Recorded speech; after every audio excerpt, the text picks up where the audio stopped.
Hello दोस्तों, मैं हूं Kashdeep Verma. Hindi voice notes YouTube channel में आपका स्वागत है। दोस्तों, आज के इस क्लास में हम लोग पश्चिम की ओर बहने वाली दो प्रमुख नदियों के बारे में पढ़ेंगे, घग्गर नदी और लूनी नदी। तो चलिए आज का क्लास स्टार्ट करते हैं। सबसे पहले देखते हैं हम लोग घग्गर नदी के बारे में। देखिए, घग्गर नदी का जो उद्गम स्रोत है वह शिवालिक पहाड़ी हिमाचल प्रदेश से घग्गर नदी निकलती है। घग्गर नदी का लंबाई है 465 किलोमीटर। घग्गर नदी 465 किलोमीटर तक प्रवाहित होती है। घग्गर नदी का जो प्रवाह क्षेत्र है वह हिमाचल प्रदेश, पंजाब, हरियाणा और राजस्थान है। इन चार राज्यों में घग्गर नदी प्रवाहित होती है। घग्गर नदी का विसर्जन भटनेर मरुस्थल हनुमानगढ़ राजस्थान में होता है। घग्गर नदी का विसर्जन भटनेर मरुस्थल हनुमानगढ़ राजस्थान में होता है। घग्गर नदी का बहुत सारा उपनाम है, उसको देखते हैं। देखिए, घग्गर नदी को प्राचीन सरस्वती नदी के नाम से जाना जाता है। घग्गर नदी को संज्ञा दिया गया है राजस्थान का शौक।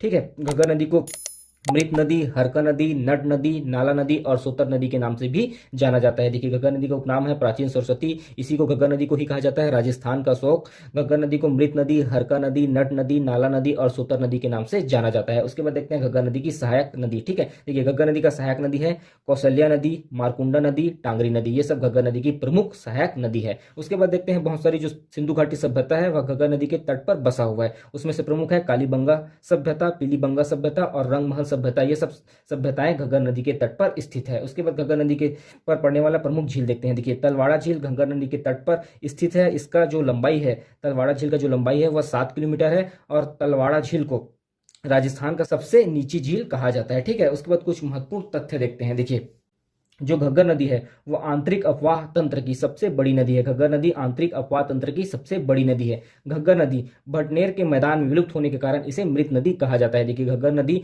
भटनेर के मैदान में विलुप्त होने के कारण इसे मृत नदी का दर्जा दिया गया है। यह नदी उद्गम स्थल पर कभी विलुप्त व कभी प्रवाहित होने लगती है। देखिए, घग्गर नदी जो है अपने उद्गम स्थल पर कभी विलुप्त हो जाती है और कभी प्रवाहित होने लगती है। इसी कारण घग्गर नदी को नट या नटखट नदी के नाम से भी जाना जाता है। घग्गर नदी राजस्थान में हिमालय का जल लाने वाला एकमात्र नदी है। घग्गर नदी राजस्थान में हिमालय का जल लाने वाला एकमात्र नदी है। राजस्थान में प्रवाहित होने वाली एकमात्र अंतर्राष्ट्रीय नदी है घग्गर नदी। देखिए, राजस्थान में प्रवाहित होने वाली एकमात्र अंतर्राष्ट्रीय नदी है घग्गर नदी। उसके बाद हम लोग देखते हैं लूनी नदी। ठीक है, लूनी नदी का जो उद्गम स्रोत है वह अरावली पर्वत के निकट अजमेर जिला आना सागर नाग पहाड़ी से लूनी नदी का उद्गम होता है। लूनी नदी का जो लंबाई है वह 495 किलोमीटर है। लूनी नदी का प्रवाह क्षेत्र राजस्थान और गुजरात है। इन दो राज्यों में लूनी नदी बहती है।